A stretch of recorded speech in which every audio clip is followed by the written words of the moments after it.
Okay, this week, Parshas Matos. Only one Parsha this week. Matos and Masei are separate. The three Parshas between SSSS Parshas and Tisha B'Av. Matos, Masei, and Parshas Devarim. Right now, we're in a period of time that is called Bein HaMitzarim, which are the 3 weeks. The 3 weeks between SSSS Parshas and Tisha B'Av. The Gemara, Sefus Yuma, Daf Tesam Ebei says, famous Gemara, Bayis Rishon, Mipnei Ma'acharev. Why was the Bayis Rishon, the first Beis HaMikdash, why was it destroyed? Mipnei Shehoyu Boy Avodah Zarah Yilarayis V'Shrichas Damim. Because they were over on the 3 Averos Chamuros. That is why the first Beis HaMikdash was destroyed. Bayis Sheni Mipnei Ma'acharev. Why was the second Beis HaMikdash destroyed? The Gemara Mipnei Sinas Chinam.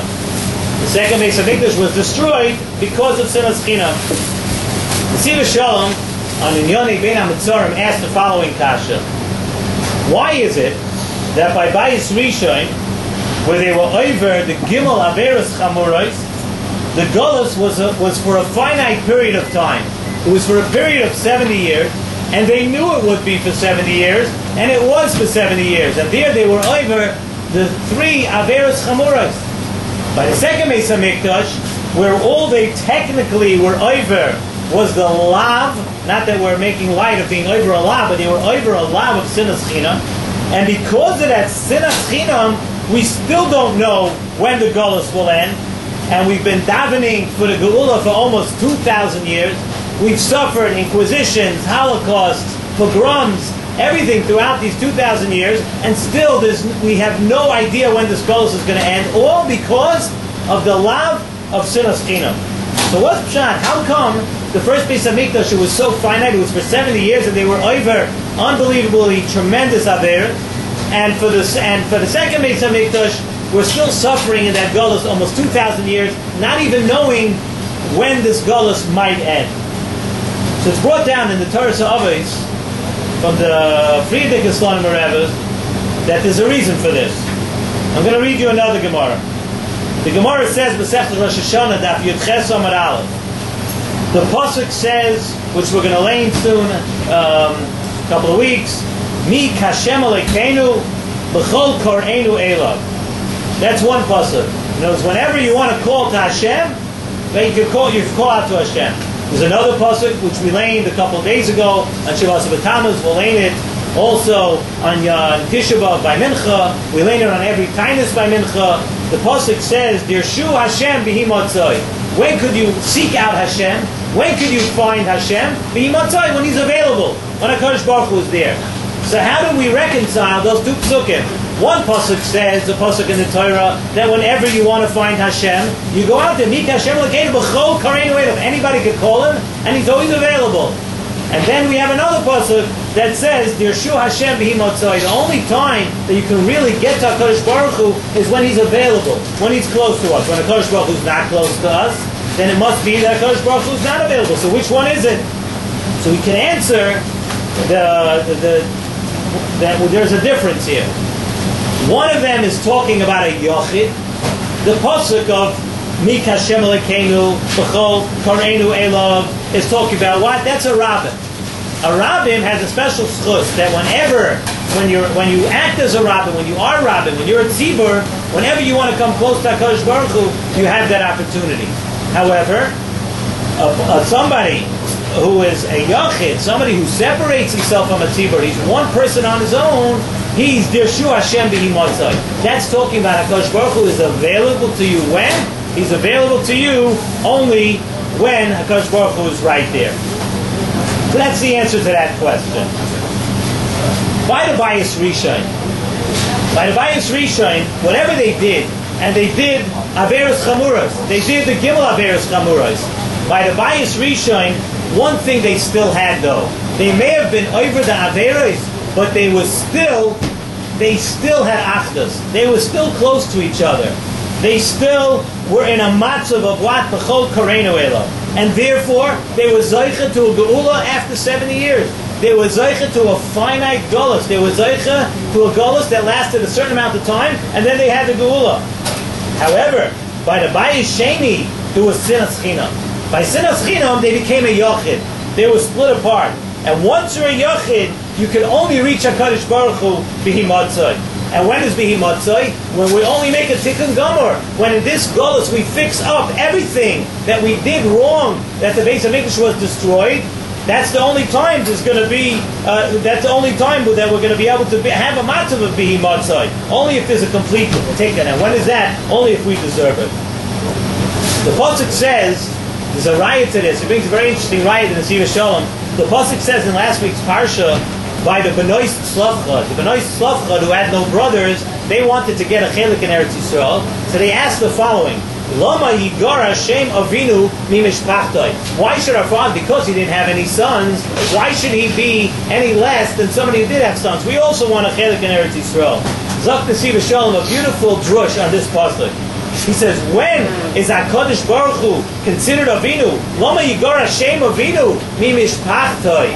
When we act as Mishpacha, when Klal Yisrael acts ba'achdus together, then HaKadosh Baruch Hu has Hashem Avinu. HaKadosh Baruch Hu is the Av, and we are his bonim. But if we're not ba'achdus, then Yigor Hashem Avinu Mimishpachtoi. We lose the name Avinu from amongst the family of Klal Yisrael. When we split apart, when there's machloikis, when we're not together, then we lose the Shem Avinu. Zokta Maral.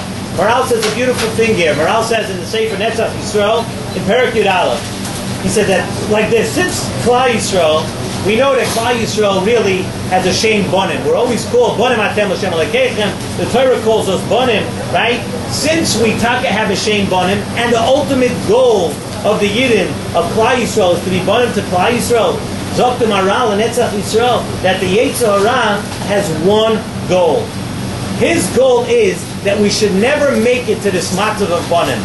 We should never make it back to this matzav that we become in a matzav of B'chol Koreinu Elav. Because if HaKadosh Baruch Hu is going to always be available to us, if we're going to be B'achdus, HaKadosh Baruch Hu is going to be our Ab, will have to be Merachim on us, Kirachim of Abonim. He'll have to listen to our tefillos, he'll have to listen to our cries, and finally bring Mashiach. The Yetzer Hara has that goal in mind.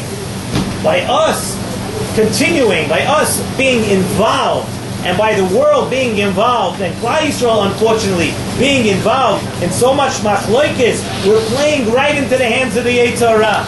Every time we make a cheshbon, and we make a from a cheshbon, and we say, yeah, this machloikis is for sure good. This machloikis, no, it's not really a machloikis. This machloikis is l'shem shamayim. Every time we come up with an excuse like that, we're playing right into the hands of the Yetzer Hara, because that's what the Yetzer Hara wants most, that we should not have achdus, and we should not be able to get to that goal of where HaKadosh Baruch Hu is called Avinu again. By the Mishkan we see also by the Mishkan, the tzivoy of the Mishkan and the tzivoy of the Aron, it's with the tzivoy of the Asu. You have to make it as a tzibur.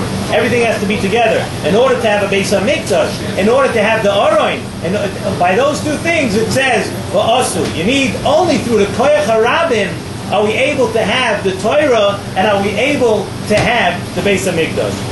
So the Siva Shalom says another unbelievable pshat here in the Churban, and with this we'll be able to tie together and understand what we just said and the questions we asked. He says the reason why the Beis HaMikdash was destroyed was not necessarily because of the Aveira, just because of the lav of Sinas Chinam.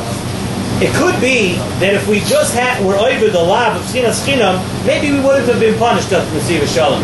For one lav, yes, not good to do an Aveira. Of course we don't want to do an Aveira, but maybe just for one lav of Sinas Chinam, the Beis HaMikdash, for that reason alone, wouldn't have been destroyed. Zok in the Siva Shalom, something unbelievable. The reason the Beis HaMikdash was destroyed is because what comes out of the Sinas Chinam. What comes out of that? Because what happened?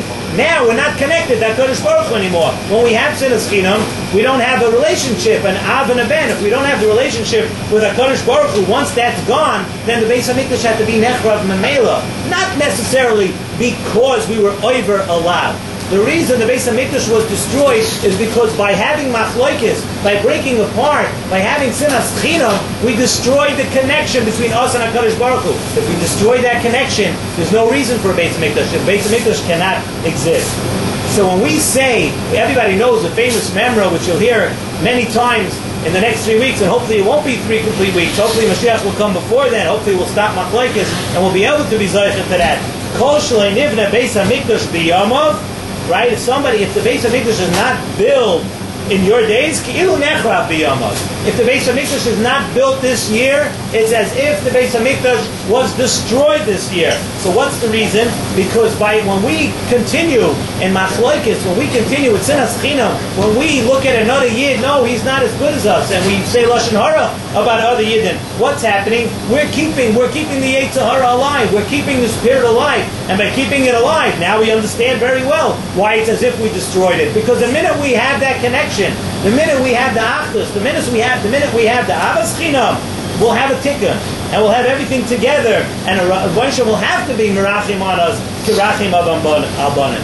But how do we make this reconnection? So I was thinking of a pshat. I hope you could say this pshat, but it's related to this week's parsha. The pasuk says in this week's parsha, when it talks about the inyan of hagolas kalim and kashering things, kol davar asher yavoy v'eish ta'aviru ba'eish.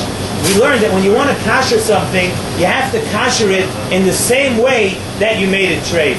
So maybe that fits exactly, it fits very well with what we said. Kol davar asher yavoy ba'eish. What happened? The Beis HaMikdash was burned. The Beis HaMikdash was destroyed. Why? Because of the chait of sinas chinam. The only way we could kasher ourselves, the only way we could reverse the burning of the Beis HaMikdash is